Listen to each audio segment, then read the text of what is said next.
Hi, ladies. It's Keri, and I'm back for another episode of Style Your Dreams, and I'm so excited to be with you today. So, I have an interesting conversation that is very necessary to have today, which is about being true to yourself. I feel like this is one area in particular that women need help with. All women, me included. So I feel like we were naturally born with this, I don't know if I would call it people pleasing or wanting to be liked, or even the most independent, strong women have this to some degree or another. And I feel like as we get older, as we age, that could even be from 20s to 30s or 40s to 50s or whatever age, that we need to reevaluate who we are and be true to that. And I feel like that is so important. And today I'm going to talk to you about it as it relates to style, fashion, how you look. But let's be honest, between you and I, we know it goes much deeper than this. So first of all, let's start by just evaluating. Are we true to ourselves? Or do we let other people influence us? It's interesting because I talk to clients all the time, and I'll be talking to them about their wardrobes, and they'll say, oh, I bought this with my girlfriend and I've never wore it. Oh, I bought that on a trip. My husband thought I looked amazing in it, but I never felt good in it. Oh, I bought that at a store because they told me I looked amazing and it never felt like me. That's the kind of thing that I'm talking about, is that you purchase things or you wear things, because sometimes they do end up on your body, that don't feel like you because of what someone else said. Oh, I love this one. Sometimes people have told me in their closet, I can't get rid of that item because every time I wear it, people compliment me on it, but I hate it. It doesn't feel like me. So why hold on to things that don't feel like you? Why allow others to determine who you are rather than you determining who you are? I'm going to give you a couple examples from my life. So this happened about a week and a half ago. So every time I go get my nails done, I get the same color.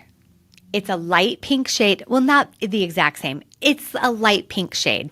I have one long wear light pink shade that's a little brighter, one that's more muted, or if I forget my own polish, I get whatever light pink shade they have. But I usually don't vary away from that. And usually when I get my nails done, my daughter loves to come with me and get her nails done. I know, she's very lucky. And every time she's like, Mommy, what color are you getting? And I show her and she rolls her eyes at me and said, you're so boring. Why do you get the same color every single time? And I always tell her, because it makes me feel good. And part of why I like this light pink shade is because A, it makes me feel good. I don't have to think about it, but my nails always look amazing. And I have really frail, fragile nails. They chip a lot. So if I'm in between manicures and they chip, I have the polish to just like quickly redo it, that nail that chipped. And you can't tell. Or even if it chips a little, most people can't tell unless they look up close. So that's why that color really, really works for me. And I've been doing it for years. Okay, so I was about to go on vacation last week. We went to our Sedona house and I went to get my nails done by myself. And I decided to choose this color called Miami Beat. I love this color. It's kind of like a raspberry tone, maybe just a touch darker, maybe like a dark raspberry tone. And it's my kind of go-to winter, fall look. And I decided, okay, well, I'm going on a trip for 5 days. So I only need this polish to last for 5 days. So I can go dark. Because if it chips, who cares? So I risked it. I got Miami Beat. I was so happy. I like the way my ring sparkles when I wear a darker polish. It was so fun. And then I see my daughter that night. And I said, did you notice anything different? And she didn't until I showed her my nails. And I said, look what I did. And she went, ugh, that's so emo, which kind of means like a person that wears all black or something dark. I don't know. It's a new phrase. And I was like, what are you talking about? It's so emo. It's like a dark raspberry. And she's like, it's a hideous color, Mom. And I just started laughing because I'm like, wait. So when I get my light pink color, you don't like it. And then when I get a different color, you don't like it. So what color do you think I should be getting? And she's like, I don't know, something really fun, like a super bright pink or like a red or like a blue or a purple. And I just started laughing because that is so not me. I will never do any of those colors. So although I really, really wanted my daughter to be proud of me and love the color that I chose, I had to instantly give it up and be happy with my own decision that I chose something that made me happy. And oftentimes we then, when things like that happen, we start to question ourselves, don't we? Don't you start to question your decision-making abilities? Or maybe I do look emo, or maybe there is a better shade for me. I don't know. What if I did try blue? No, I would never try blue. But it's interesting when someone disagrees with us, especially about how we look. As women, we can tend to take it personal and we can tend to second guess ourselves, which is just crazy. Here's another story. Sometimes I buy new clothes and it's hilarious. I will try them on for my husband and say, okay, what do you think? By the way, I don't do this anymore. Now I just try them on for my daughter because she's a little fashionista at 11. But I used to go to my husband and try on clothes and be like, okay, what do you think? And I bought this pair of silk pants because, the last couple of years, dressy silk pants have been all the rage. So I bought a pair of silky pants and I tried them on and I had it with a top and I showed my husband and I was like, so what do you think? And it was before work one day. So I was dressed to go to the office and I'm like, okay, what do you think of my new outfit? And he said, is it wear your pajamas to work day? And I was like, what are you even talking about? Like, this is the hottest style. I look great. I love them. And I relearned in that moment that it doesn't matter what he thinks of the pants. It matters how I feel in them. And here's the tricky part is when someone questions how we feel in something, we can tend to get insecure about ourselves. Like, oh my gosh, maybe I don't look as good as I thought I did. Maybe, or the opposite happens, right? You're at a store and the salesperson is like, oh, you look unbelievable in that and you hate it. But you're like, oh my gosh, I must get it because if they think I look unbelievable in it, then other people are going to think I look unbelievable in it. And I'm just going to feel great because I'm going to get compliments all day. My friends, it doesn't work that way.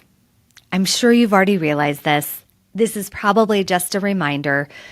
But usually when we give in to what other people think about how we should look, it backfires. It fails. Now, there may be exceptions to this, right? So maybe you have a super stylish friend who picks things out for you, and no matter what they pick out, you love it, and you're fully yourself. But that is the exception, not the rule. Most of the time, when people give us opinions, it's how they want us to look, how they see us, rather than how we see ourselves. So it's interesting. So I've been styling women for over 20 years, and I had to create a rule a long time ago. So we go in depth on really creating someone's first impression and their brand, and then designing a wardrobe around that specific look. And a lot of times women in particular would say, can I bring my husband? My husband really wants to be there when I try clothes on, or my mom would love to come, or my best friend wants to come and watch you style me. And so I had to, in fact, I even had to put it in the contract that people can't come with you. And let me say why. Because everyone has their interpretation of who you are. and it might not be who you want to be. It might not be how you want the world to see you. But if you're with them, then you tend to be in their listening of who you are, their perception of who you are rather than you. And it's especially important if you're rebranding yourself or if you really have big goals to fulfill, right? So if you're wanting to have a VP position, or you're wanting to meet the love of your life and you want someone different than you've ever picked before, you'd want to create a new look for yourself that isn't the same. And if you're around people that know you really well, they're going to want you to stay the same. They don't want you to have the same things, but they're used to you being a particular way. So sometimes they can, I don't know if I want to say hold you back, but kind of hold you back, or unintentionally, by the way, because obviously they want the best for us. So I think one thing that would be helpful as a practice is looking to see, how do things make us feel? How do I feel when I have that nail polish on? How do I feel when I have my silk pajamas? I'm just kidding, my silk pants on. By the way, I kept them and I rocked those pants and I got so many compliments because it made me feel good and it made me walk taller. So no matter what you do, especially when it comes to what you wear or how you look, my theory is you have to own it. If you can't own it as really who you are, then it's inauthentic and you shouldn't do it. But if you can own it, I was just walking to the post office and there's this restaurant and hotel that I walked by, and there was this woman who was stunning on the patio, and she had like super buzz cut hair. She's an older woman, and her hair was super, super, super short blonde hair. And then she had a mesh long sleeve shirt on with I think it was an AC/DC t-shirt on underneath it. And I had to giggle about it because her look was awesome. Awesome. And why her look was awesome is because you could tell she was owning it. It was totally her. Now, could I pull off that look? No, not even for Halloween. I couldn't pull off that look. But she looked unbelievable, and you can tell like she just loved her look. That's what I'm talking about. And we talk about this all the time about, wearing white pants past Labor Day or the kind of hair you have or the kind of makeup you wear. No matter what is going into this image and this look that you're creating for yourself, make sure that you can own it. Make sure that it's you. No matter what anyone else thinks, no matter if anybody agrees with you or not, make sure it feels like you. In fact, when people come work with us, when clients come and work with us, I tell them the number one rule of working with us when we've bought the clothes for them is they can't leave here with anything unless they absolutely love it. So if I dress a client and I'm like, oh my gosh, you look amazing, and they look at me like I have 3 heads, I don't let them keep it. Even if I can see they're trying to talk themselves into it, I tell them, if you have to talk yourself into it, it's not you. So just take it off. If I love it that much, I should buy it for myself or someone else that might love it. So it's important that you own your look, love your look each and every day, and try not to be so swayed by people's opinions of you. I think that's a great lesson for us as women as we go through this lifetime, is know yourself and be true to yourself. Know yourself. I forgot one. Love yourself. That's so important. So know yourself, love yourself, and be true to yourself. And let other people's opinions kind of wash off you like water off a duck's back. So I would love to hear your thoughts on this episode. Thank you for joining us. And I will have another fabulous episode for you next week on Style Your Dreams. And if you are enjoying our podcast, if you could just give us a 5-star rating and give us a review and share with your friends about us. We would love your feedback.